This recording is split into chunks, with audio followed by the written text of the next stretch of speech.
all of this work, if I can call it that, I call it work play. All of this work play is really about allowing the inner splendor to escape, the evolution of our soul, becoming more and never less than our true self, releasing life energy, and allowing our unique talents and capacities within us to be activated, cultivated, and expressed so that we become a beneficial presence on this planet, that the world is better because we have arrived here. Hi, my name is George Zeigler, producer of Living Tools, a show designed to provide living tools that increase quality of life in a real here and now way, right here, now, today. I have with me today my guest, Mark Obannon, a published author, a technology guru who's produced many websites, and I'd like to welcome him here today. Thanks for being with us here today, Mark. All right, so are you ready to answer a few questions and entertain and educate our audience? We'll see, yeah, sure. Okay, all right.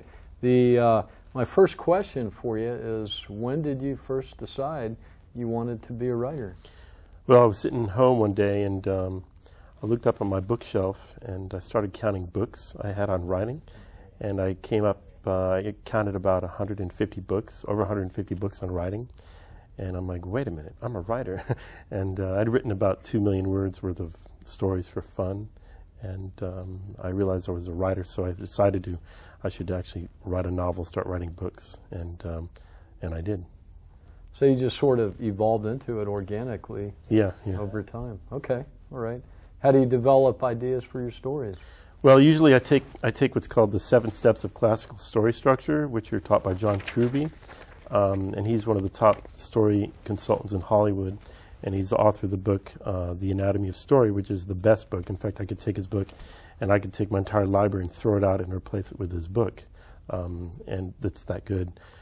Anyway, I take his 7 steps and I use that to develop an idea, and then also, depending on what you're writing about, you'll write, if you're writing, you take a genre, and the genres, you use the genres to develop your idea.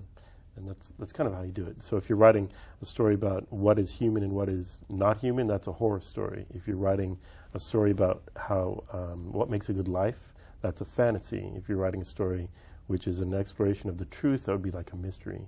So each genre is best at telling certain types of stories. And so you take the 7 steps of classical story structure, and I structure my story out, and then I take the genre and I modify it, and then I do a whole lot of outlining.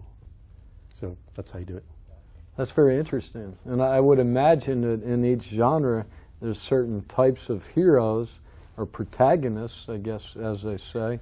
For you, what would make a great hero? A hero, okay, there are a couple things you do. Why is Luke Skywalker not as popular as Han Solo? Han Solo has character flaws and character weaknesses, and the weaknesses make your hero interesting. So you give your character like a moral weakness or a psychological weakness. A psychological weakness is something that harms the hero, that's ruining his life, and a moral weakness is something that harms the hero and also harms other people.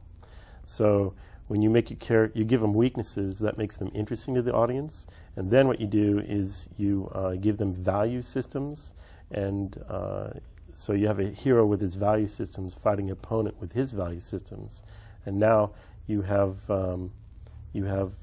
instead of just like watching a wrestling match, one guy beats the other guy, who cares? But now you have a hero with his values fighting an opponent with his values, and it raises the stakes of the story and makes it more interesting. Also, you make a hero, a great hero, by giving him a really challenging opponent. And the opponent, because the hero is also defined by the opponent. Characters are all defined by their relationship with other characters in the story. So you have a great opponent, you have values, and you give them a weakness. So that's a great way to make characters more interesting. So that's really interesting. Do you, in terms of either your heroes or your stories or anything else, do you have any favorite lines from any of these stories? Oh well, one of my favorite line from my first book, The Dream Crystal, is "Imagination rules the world." So that's one line. pretty good. The dream crystal is about, it's kind of an exploration of the question, do dreams come true? And the story is about a fairy changeling who decides to rescue the human child she was exchanged for. And a changeling is a fairy. When fairies come and kidnap your baby, and they put a fairy child in its place, and if that child grows up, that's the main character. So the main character, Aisling, she discovers that she's a changeling, and then she goes to another world where the fairies are, and then she discovers there's a war being fought between the fairies and the shadow people, who are the villains, and they're fighting over the power of dreams. So kind of a quick thing on what my story's about.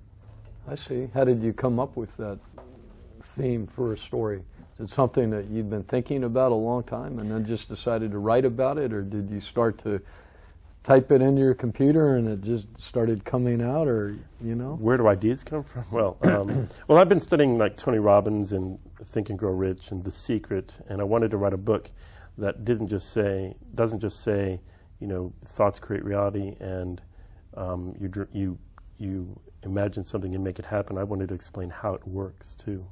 So that's kind of where one idea of where the story came from. And the other thing, I had an idea I was going to write a story about a changeling, and I did a panel at the San Diego Comic Convention, and I had George Clinton Johnson, who wrote 8 Twilight Zone episodes, and I had Mark Scott Zachary on the panel, and I had John Truby on the panel, and William F. Nolan, and George and Bill Nolan wrote Logan's Run together. George wrote Kick the Can, one of the best Twilight Zone shows I've ever seen. Anyway, I was talking to George, and when you're talking to George, your ideas kind of explode. So I was talking to him about my idea about a fairy changeling, and another idea I had about a story about the shadow people.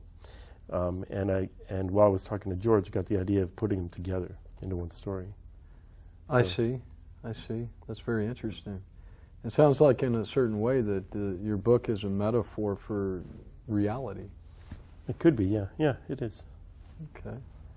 What words of advice would you give to someone who was an aspiring writer, like a member of the audience who is watching this and maybe is working on a book or has thought about working a book? I mean, I've always heard that we all have a book in us somewhere. What words of advice would you give to someone who would like to write? Well, go get here are the 3 best books on writing. The best book is called The Anatomy of Story by John Truby, and it'll teach you story structure, and 90% of screenplays and 80% of novels. So that's kind of what the series is about. That's really fascinating stuff. And just so you know, we're kind of coming up to our last few minutes, and so I'm going to ask you one more question. And then I'm going to, you know, after you answer the question, then feel free to share anything else you feel that is really vital to the work that you're doing or that you would like our studio audience to know.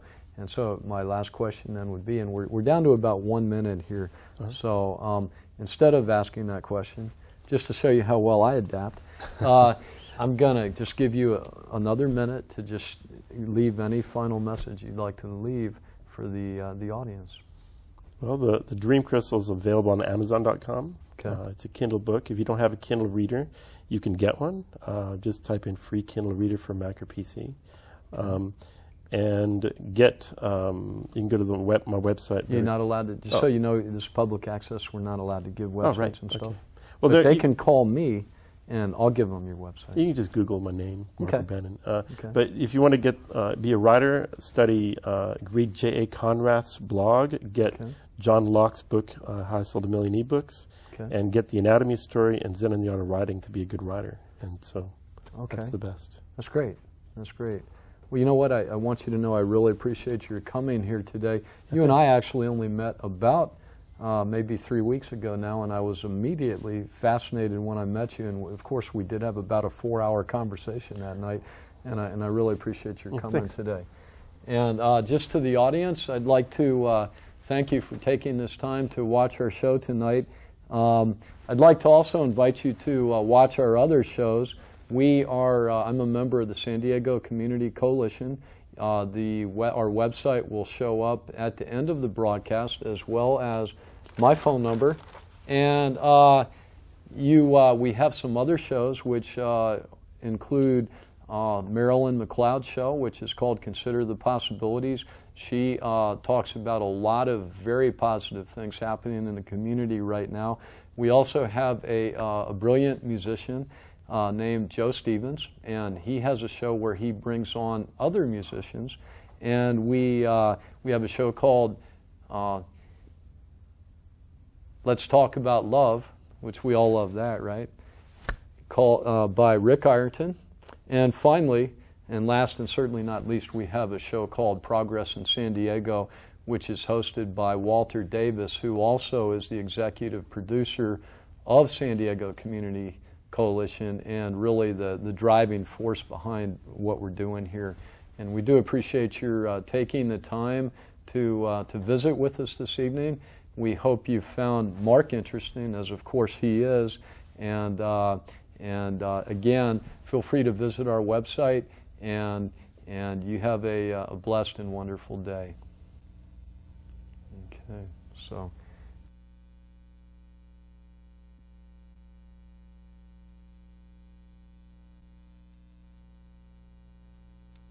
All of this work, if I can call it that, I call it work-play. All of this work-play is really about allowing the inner splendor to escape, the evolution of our soul, becoming more and never less than our true self, releasing life energy, and allowing our unique talents and capacities within us to be activated, cultivated, and expressed so that we become a beneficial presence on this planet, that the world is better because we have arrived here and because we have given our gifts.